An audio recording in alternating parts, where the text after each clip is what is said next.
This happened to me 2 years ago. A little context before starting the story is that at this time in my life, I had been married for almost a year with my husband Vic. Our marriage was anything but happy. At this point, he had been beating me for months now. We were both raging alcoholics, just living off our savings and living in a house that Vic's mom owned, so we didn't have to pay any rent. We just stayed home and drank all day and slept or whatever while we were all drunk off our butts. So since there was so much violence going on in the home, I would lock him out of the house a lot of the time. He would just kick them in. We only had the front and a side door. The side door recently got the frame fixed, so it's the only one that is actually locked. The front door was all messed up, so we used an anti-break-in door stick that goes under the handle for security. Or a sense of it anyway.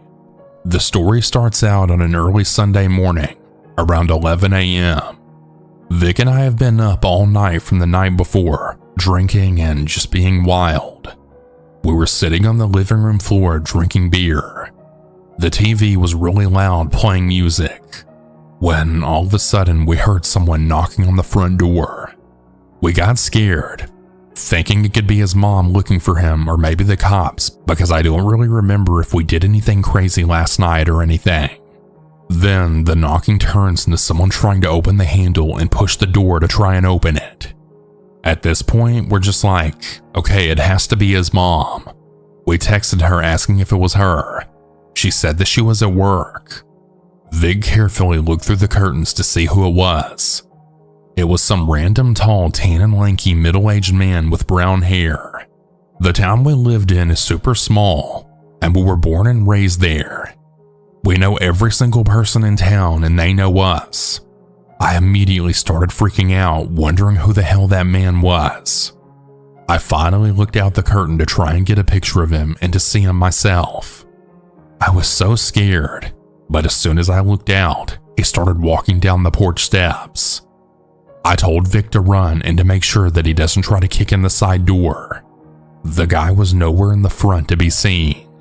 I started going around all the windows on every side of the house searching for him.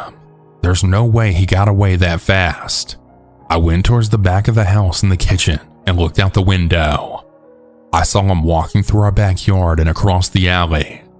The worst part being that Vic's mom's house is across the alley. She wasn't home and she always leaves her garage door open, which leads to a sliding door to get into her home. I was totally freaking out because our son was over at her house with Vic's frail stepdad and teenage sister. We called her and we told her to tell Vic's stepdad to make sure to lock the door.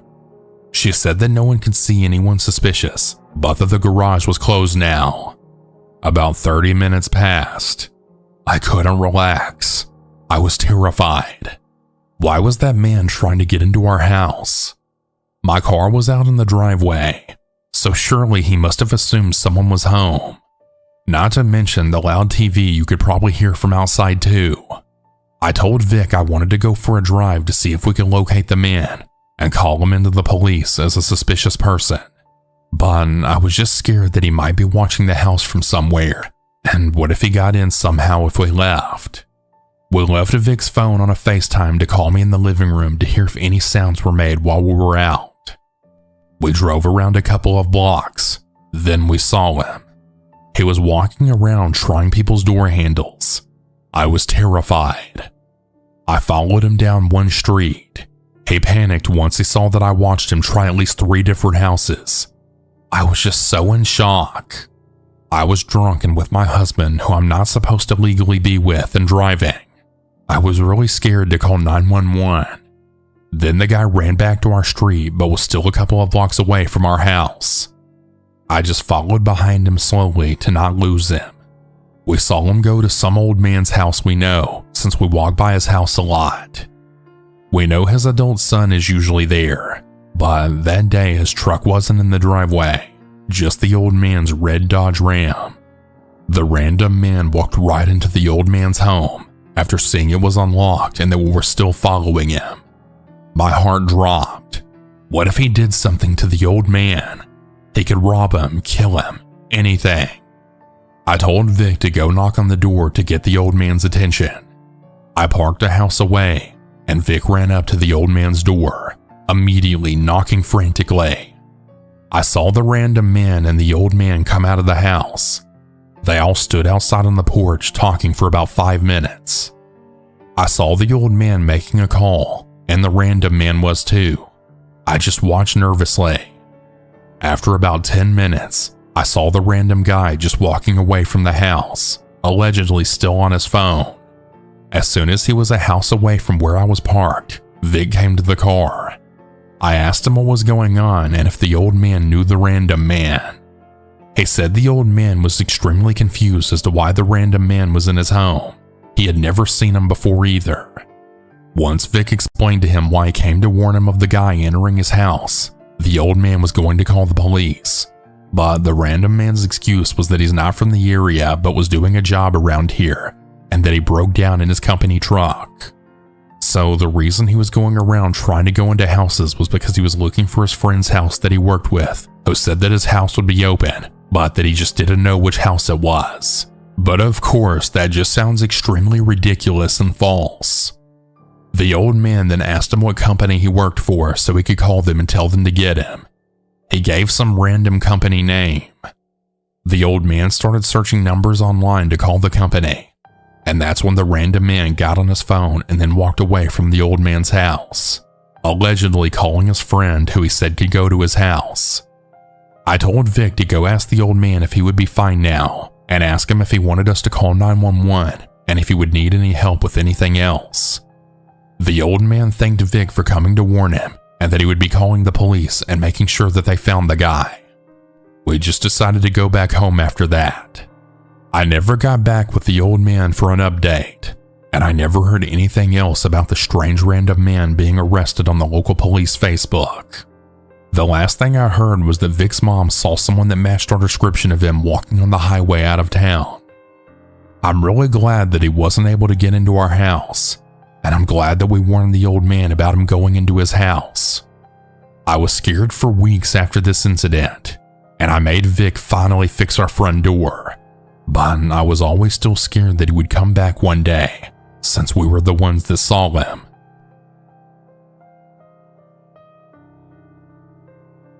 Back in 2019, I was talking to a guy that I had just met through an old job.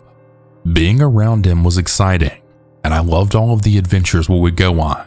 What I didn't know is that he and his best friend were selling illegal substances from his best friend's house. I never heard of this occurring, nor did they ever do this around me. Fast forward to April 6, 2019. It's around 10:30 p.m. I was 18 years old at the time, and I'm a female. I was sitting upstairs in the game room with my now ex-boyfriend when 2 guys with blue bandanas around their faces walked inside holding handguns. They asked, "Yo, where's the stuff?" In return, my ex just laughed and asked, "What stuff?" There was an empty shotgun sitting beside one of the 2 men, and one of them turned around and grabbed it, hitting my ex square in the face. Afterwards, they forced us to go downstairs and lay on our stomachs. I had a guy on me with a knee on my back, and one right below my butt tapping the gun to my head the entire time as they searched the home. They took my phone along with other items throughout the house. They did leave for about 5 minutes before we heard the doors being busted down again and the windows breaking. They came back for round 2. We all fell back to the ground as one of the men stepped on my ex's face where he had been hit, stating that he was lucky he hadn't been shot. They then grabbed even more items and left again. I was able to find my car keys before they came back the second time and kept them with me for the second encounter. After they left, my ex and I ran to my car as quickly as possible and then left for the hospital. By the time we had left the home, we were both covered in blood, and as when laying on the ground, my ex was bleeding horribly from the shotgun wound to his face. I'll never forget that night. The feeling of somebody else having your life in their hands selfishly, being covered in someone else's blood, and how it felt sitting alone in the hospital waiting room as I was left to soak in the thoughts of what had just occurred.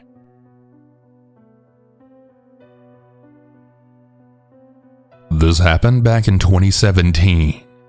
I want to start off by saying that I'm very well off in my life, and I live in a very nice house and own lots of very expensive cars and other stuff. I used to be very active on social media, including YouTube, and I posted a lot of photos and videos of things, showing them off. I never really bragged about anything. I'm not a snob, but I did show off a lot of my very expensive cars. One thing any YouTuber can tell you is that you tend to attract lots of different types of people. Trolls, Karens, stalkers, and some people that have really bad intentions. I'll admit, at the time, I wasn't too careful about some of the things that I posted, and that's likely what caused this to happen. At the time this happened, I lived in an older single-story house surrounded by woods on two sides. Anyway, it was late one evening around 11 p.m., and I was sitting in my living room watching TV. All of a sudden, I heard a loud bang, and I looked over to see the wooden back door by the kitchen getting kicked in and literally falling off its hinges, and then 4 masked men with guns drawn walking over to me. I was frozen with fear. "Give us all the keys to your cars," one of them demanded. I didn't need to be told twice. I walked with them to the bedroom where I kept my safe and unlocked it and gave them the keys, feeling utterly defenseless at the time. After I did, I felt a sharp pain on the back of my head. The next thing I remember was waking up and then seeing blood on my carpet. I looked at the clock and it was now 4 a.m. I picked up the phone on my end table and called 911. The sheriff and ambulance took about 35 minutes to arrive because I was so far away from them. While I was in the ambulance getting treated, I had made a report with the sheriff. Strangely, only 2 of my cars had been taken, and they weren't even the most expensive ones. It really made no sense at all. The sheriff said that they might come back some other time, so they would have a deputy watch my house while I was in the hospital. I ended up spending a full day in the hospital with a concussion. One of the men had hit me in the back of the head with their gun, it seems. Later that week, I had a whole new security system installed in my house and a security gate put at the end of my driveway. After that, I was a lot more careful about what I posted online, and a couple of years later, I pretty much stopped using social media completely for many other various reasons. I've also since moved from that house, so for any social media influencers out there, just be careful of what you post online. Things travel like wildfire, and you never know who's watching.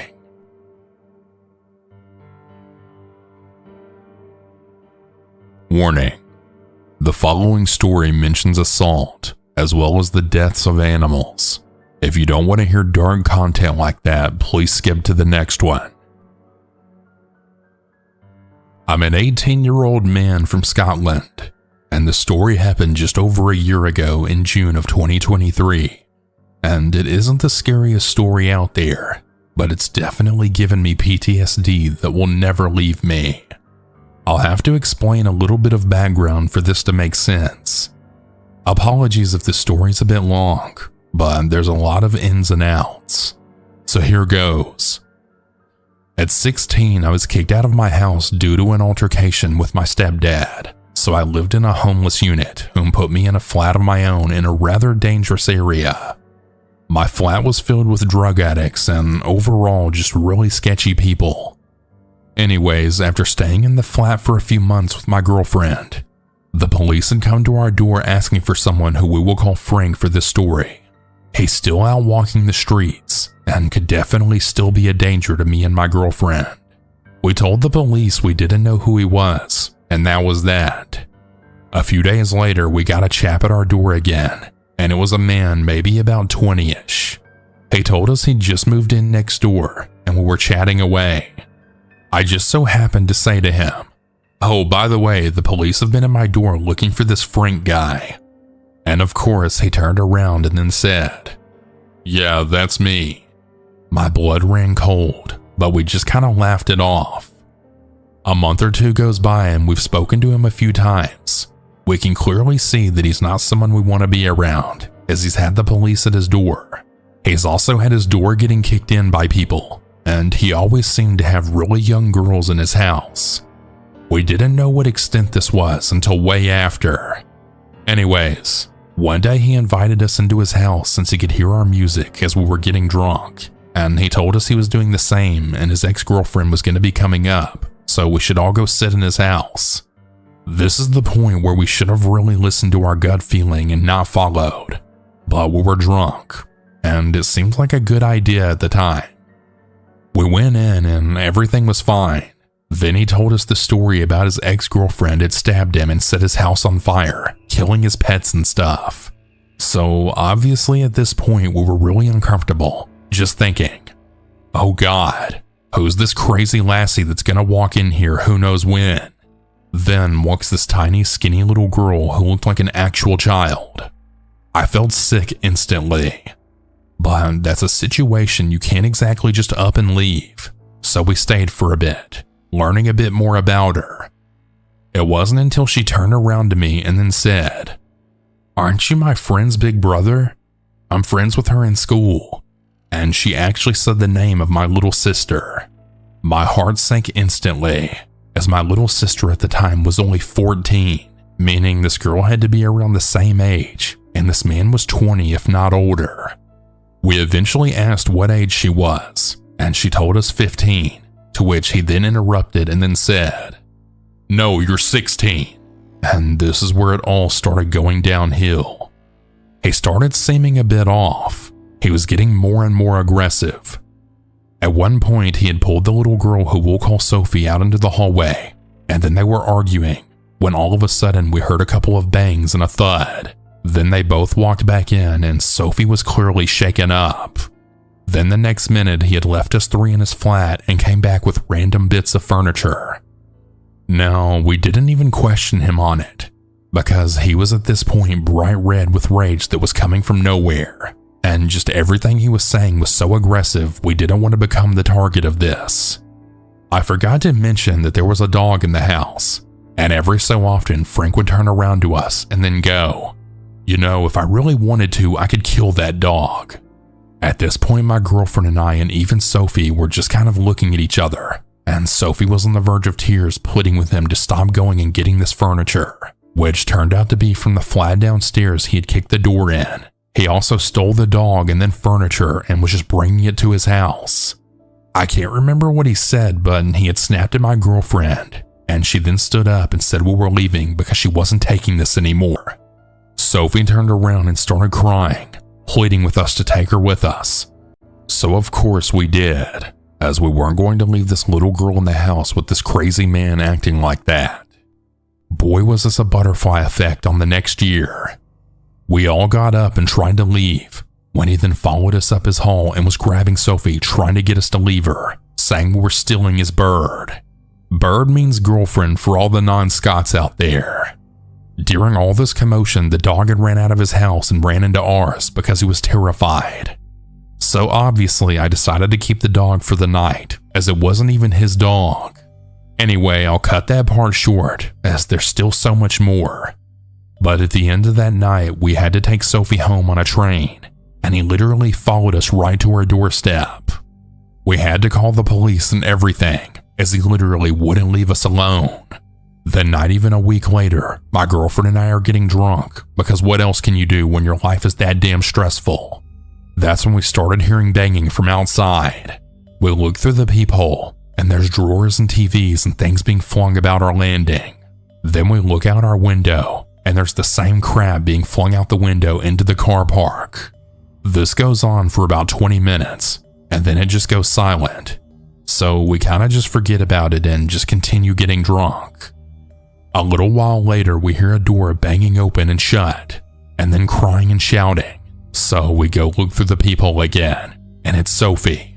She's bleeding from her legs. She's red everywhere, like early bruising. Her bra's halfway out her top, and she only has one shoe on. Then this big man appears who I've seen before, and I know that he stays down below us. He looked like he was on drugs. His pupils were like saucers, and his jaw was swinging. He had no shirt on and was at least in his late 20s. He was grabbing onto Sophie and trying to get her to go back with him. So we flung the door open, and as soon as she saw us, she ran over to my girlfriend and then grabbed onto her, hugging her and sobbing. When I looked at her, she looked at me, and she was mouthing "help me" to me. This man then told us that he was Frank's friend, and that he was looking after her because she had nowhere to stay, which clearly wasn't the case. So we kind of just went back and forward with him, saying that she was going to come home with us, and that was that. That's when Sophie then ran into my house and then collapsed right in my hallway, having a panic attack, which is when he tried to come into my house. Now, I weigh about 130 pounds and I'm only like 5'3". I'm not big in any way, shape, or form, and so I'm not really intimidating in the slightest, but I stood in front of him and pushed him back out of my doorway, to which he then responded, "All right, big man, calm down." Then he left. We gave Sophie some food to eat, and she told us what happened. 3 addicts from down the stairs had took her into the house. They took her phone and called her dad, saying they were her friend's dad and that she was staying there for the night. That's when they then locked her in the house, assaulted her multiple times, and wouldn't let her leave. She then ran when she got the chance, and then ran to our landing hoping we'd hear her. And thank God we did, because in that flat block no one ever helps anyone. Anyways, the police came and took her to the hospital, and that was that. Or so we thought. A few days go by and me and my girlfriend are sitting in our house. We had just ordered some Chinese food, and my gut is telling me that we can't stay in that flat anymore. I felt sick to my stomach. Every noise set us off. We were an absolute mess. So we just waited on the food coming. And while doing that, we collected all of our expensive or meaningful belongings, which was the hardest thing ever because we thought we'd never get our stuff back. We took our 2 birds, called my Nana, and she came and got us. All because we had a horrible feeling in our gut. Fast forward the next day, and I'm at work when I get a no caller ID phone call. And as soon as I see it, I just knew it was the police. I answered and hysterically started asking them if my house had been broken into, to which they then replied with, "Would you be able to make your way home right now?" confirming my theory. I then called my Nana to pick me up from work, as I didn't drive at the time. Again, I was only 17 when this happened. We got to the flat and there were police officers in my house. The whole handle and lock from inside the door was lying in my hallway. There were bin bags that had been poured all over my first room and my hallway. My TVs were all smashed. Old phones were stolen. My girlfriend's jewelry box had been destroyed and things stolen from it. There were also knives and screwdrivers stabbed into the doors. One of the worst things though was a canvas of my girlfriend and 3 of her little brothers, one who sadly passed away when he was just a baby.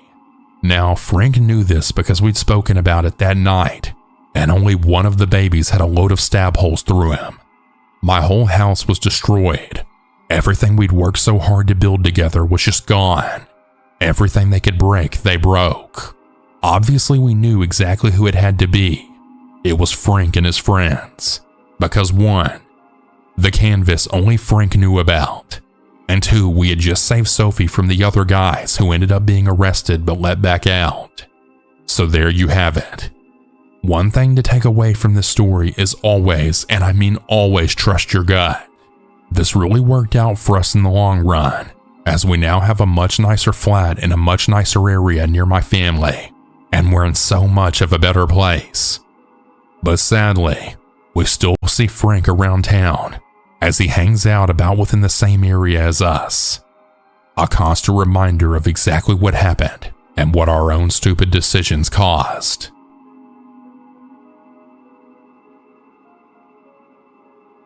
So about 12 years ago, I was 9 years old, and I was home alone with my 12-year-old brother.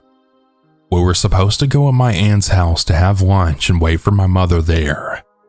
We always did that because we were too young to stay home alone, according to my mom. We got up at 10:30 a.m., I took a shower, and then my brother. After that, we were both in the bathroom just brushing our teeth and finishing up, when we heard someone knocking on our door. Since every time someone knocked on our door, they turned out to be a salesman or Jehovah's Witness, we kind of just waited for them to go away. After a couple of minutes, I went to see if they were still outside through the window, but no one was there. What a relief. We continued getting ready when we saw a shadow go by through the bathroom window, which was kind of like a small square made with that kind of glass that makes everything behind it really blurry. We waited and watched just in case it was a bird flying by. When a hand hit it clear as day, we got scared and we didn't know what to do. My brother had his cell phone, so he immediately called the police. While it was ringing, we had heard a loud bang at the door. Someone was brute forcing it. I don't know if they were kicking it or ramming it or what, but it was one of the most frightening things I've ever heard. My brother told me to lock the bathroom door, and so I did. It took 5 bangs until the perpetrator could finally bash open the door. Then the police answered. I remember the exact thing that my brother said. He was whispering. His voice could barely be heard. Hello, there's someone in our house. I think they're stealing. Then a pause. We're at our house. And he proceeded to give our address. Then another pause. I'm with my little brother locked in our bathroom. Please hurry. While all that was being said, I was sitting against the wall hugging my knees.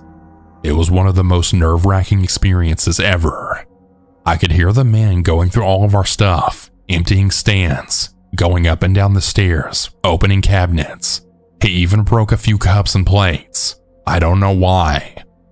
I then heard the sound my cell phone makes when it turns off, and I remembered that I left it on the kitchen table. I felt so stupid for leaving it there.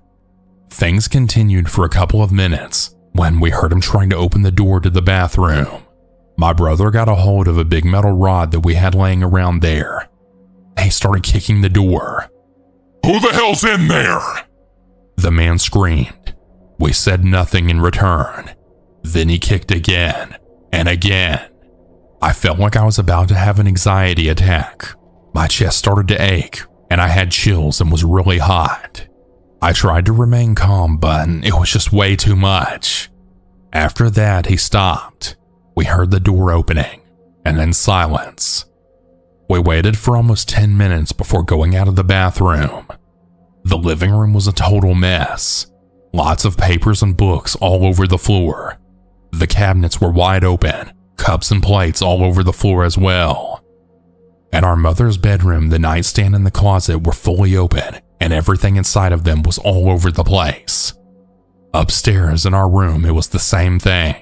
In just about 5 minutes, the man was able to go through everything we had and left a total mess.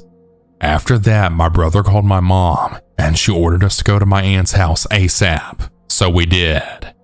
When we got there, I was a little more relaxed. My aunt was waiting for us with ice cream, probably because my mom told her everything that happened, and she wanted to calm us down a bit. We went back home at about 5 p.m. My mom told her boss that she had a home emergency, so she left work early. She tidied up the house, cleaned up, and left everything the way it was before so we could be relaxed. I really appreciated her and my aunt's efforts to calm us down and do everything they could so that we didn't have to think about it. According to my mom, the police got home after she arrived at 3 p.m., 4 hours after the incident. She explained everything that happened, but because of lack of evidence, nothing could be done. The man was never caught, and honestly, I don't think they even tried to search for him. The next few days, my mom was home with us. I now tell the story as a funny anecdote. Luckily, no one was hurt, and he only took useless stuff. But at the time, I was really scared. To a 9-year-old child, an experience like that can have serious repercussions. I'm really lucky that it never came to that, and that I got over it after a couple of weeks. I do want to mention a few more details before I end this. You may be wondering why it took 4 hours for the police to get there. My house is located on the far side of the city, but most importantly, the police in my country just suck. If you ask around, chances are plenty of people that have called the police had to wait for hours. Back then, news about how long it took for them to respond were common. In fact, one of the reasons for the 2019 Chilean protests was the dislike for the police labor. Fortunately, things are now getting better and trust for the police, while still fragile, is improving. So yeah, that's my story.